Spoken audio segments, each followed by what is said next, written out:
White pelicans look for a quick meal. Fish that have wandered into the Davis Pond diversion on the St. Charles Parish West Bank along the Mississippi River. In the late 90s, the state stuck a straw into the river to feed fresh water into an estuary becoming increasingly salty. This kind of like a living, thriving wetland that we're standing in right now is a testament to what the river can do. Dr. Alicia Renfro with the National Wildlife Federation surveys the results. Portions of new delta in a project never designed to build land. The river can build wetlands. So much the case in coastal Louisiana is about a spot you used to fish at that wasn't there anymore, a place that you used to go that's now all open water. This is the opposite of that story. Coastal activists argue this helps make the case for a much larger project, the Mid-Barataria sediment diversion in Plaquemines Parish. We are taking the large boat sacks and we're dumping them in our washing conveyor. Ante Tesvich is a fifth-generation oyster grower. At his family's processing plant in Belchase, he echoes the concerns of many fishermen who fear the big diversion would mean doom for the oyster and shrimp industries. And if the state is willing to just wipe out the seafood industry and not offer any consideration, that's a big problem for us. I mean, are you worried that this could all go away? Oh, 100%. The plan also calls for mitigating some of the harm, including money to reestablish oyster beds. Fishermen claim it's woefully inadequate. Mid-Barataria would channel up to 75,000 cubic feet of water per second into Barataria Bay.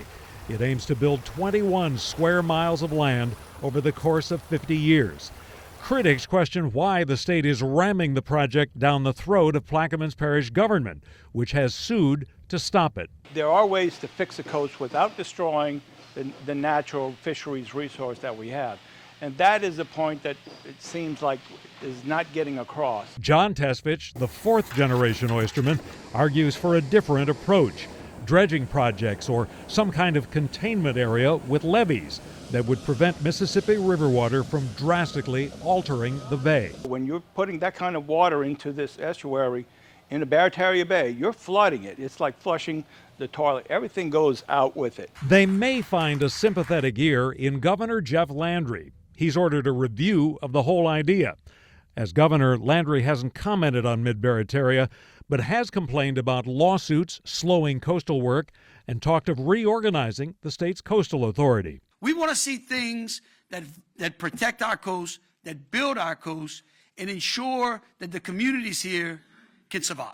The two sides offer very different views of what we know about how well this would work.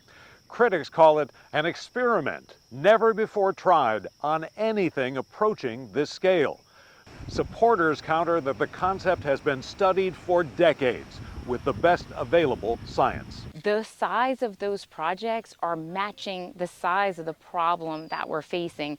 And what we're seeing is not overnight decisions just on a whim. Over the last 15 years, dredging has built back thousands of acres of marsh and miles of barrier islands. Supporters of diversion say great, but that does nothing to change the forces that put the coast in this mess. It is about how you build a healthy, resilient ecosystem.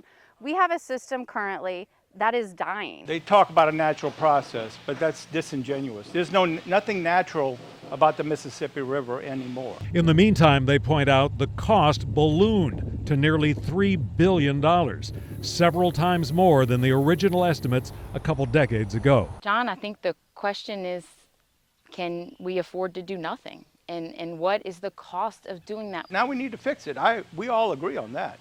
But let's not throw away our culture, our coastal communities. The project seemed on track last year when the state broke ground. Now, as the court fights rage on, the construction site at Louisiana's largest coastal project has fallen silent. Along the Mississippi River in Wisconsin, a man-made sand dune becomes a weekend recreation spot. It is Crater Island. About a mile downriver on the Minnesota side, the Army Corps' George Stringham showed us a larger site where the Corps stores river sand. You've got a mountain of sand here behind us. Yeah, we have a lot of sand here. We got about 200,000 cubic yards right here. Dozens of these storage areas can be found along the upper Mississippi. To keep the river open to navigation, the Corps dredges so much sand here, it gives it away. About 2,000 miles downriver, the debate over how to fix the coast is dominated by sediment, including sand and mud that never reach Louisiana. NASA scientists estimate that each year the Mississippi carries roughly 500 million tons of sediment to the Gulf of Mexico. Locked in a straitjacket of levees, the river no longer feeds that other black gold into the marsh. Geologist Chris McClendon explains, deprived of sediment, the land sinks. I would go as far as to say it is the predominant driving factor. During the last ice age, glaciers stretched as far south as Illinois. Miles and miles thick, that ice retreated thousands of years ago, and an almost unfathomable amount of mud and sand flowed south through the ancient river and into the Gulf. If you think of the Himalayas, with Mount Everest is 5 miles tall, the sediment accumulated from the Mississippi River since it first came into South Louisiana is 5 miles deep. Over several thousand years, the river belched its sediment load before darting off on another course. New delta lobes formed, sometimes on top of old, sinking deltas. The sun peeks out from under the Highway 1 bridge as charter boat captain Mike Guidry heads out of Leeville into one of the areas suffering Louisiana's most dramatic land loss. Growing up here, there was probably another 50 to 75 feet out in the water of land. Guidry says Hurricane Ida just about finished off what was left of an old cemetery, where only a few tombstones remain in the marsh. Years ago, growing up, you could see the tombs that were here. Over the last century, geologists say the Gulf of Mexico has devoured about 2,000 square miles of Louisiana. Experts blame a variety of factors. The delta sinks as levees rob it of Mississippi River sediment. Canals dissect the marsh and alter the natural tidal flow. Everyday tides and winds, like a steady drip-drip, claim little bits of real estate. But hurricanes, in geological terms, take land instantly. This is how it looked the day before the storm hit. All right, and then the day after Ida hit, this is what happened. All of this marsh was just ripped out. Retired levee director Wendell Curall says Ida rearranged the landscape of South Lafourche, blasting through the coastline, ripping open areas that had been a few miles inland. That included a vast area of floton, marsh that floats, not quite connected to the water bottom. Curall figures Ida claimed about 40 square miles of land in Lafourche alone. We probably lost 10 years of erosion, 20 years of erosion that you would normally have was done in one night. A newly hatched sea turtle makes a mad dash from its mother's nest to the Gulf of Mexico. Over the last couple years, this scene has played out on beaches in Alabama and Mississippi, and since 2022 on Louisiana's Chandeleur Islands. For the first time in 75 years, the highly endangered Kemp's Ridley sea turtle produced offspring along Louisiana's coast. In terms of its importance to wildlife, I would say it is the single most important place on the northern Gulf Coast. The Chandeleur Islands, a 50-mile-long arc of sand and seagrass, form Louisiana's easternmost point, home to tens of thousands of nesting birds. Love them, Lord. The other one's moving too. Even veteran biologists still get wowed at the sight of a seagull chick breaking free of its egg. But the Chandeleur Islands have been in a state of decline for decades. A Google Earth image shows the island chain in 2003 versus this shot from 2020. Katrina did a number on this place, blowing a new cut through one of the islands. When a hurricane takes these islands down, there will be a few years where there may be no attempt to nest out there. This is easily the most remote place in Louisiana. You can get here by seaplane or by boat, a sometimes bumpy 2-hour ordeal in the Gulf of Mexico. On this day, an angry Gulf forced a group of coastal scientists and state officials to postpone their trip. Saving this place also poses challenges, and that's where the turtles come in. The National Park Service says Kemp's Ridleys are the most endangered sea turtles in the world. State coastal leaders hope their discovery here could help make the case for restoring the islands. The most endangered sea turtle in the world, using this habitat as a sort of a last bastion, if you will, in the state of Louisiana, it's all the more reason to restore those ecosystems.